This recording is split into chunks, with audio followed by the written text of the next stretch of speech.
قل إن كانت لكم الدار الآخرة عند الله خالصة من دون الناس فتمنوا الموت إن كنتم صادقين ولن يتمنوه أبدا بما قدمت أيديهم والله عليم بالظالمين ولتجدنهم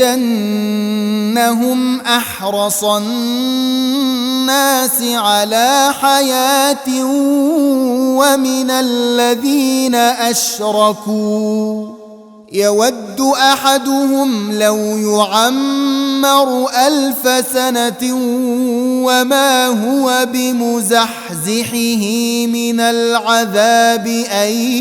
يعمر والله بصير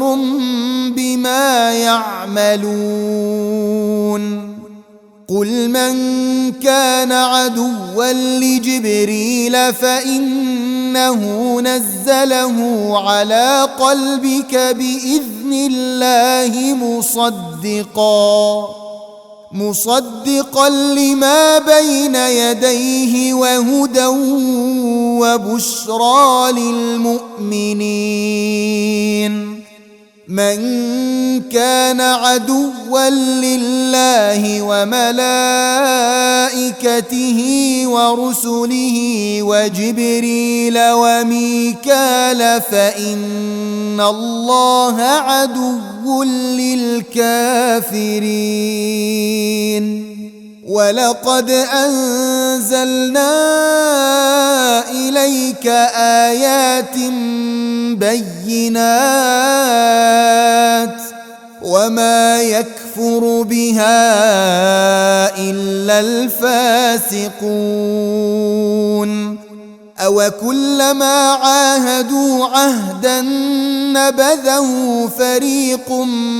منهم بل أكثرهم لا يؤمنون ولما جاءهم رسول من عند الله مصدق لما معهم نبذ فريق من الذين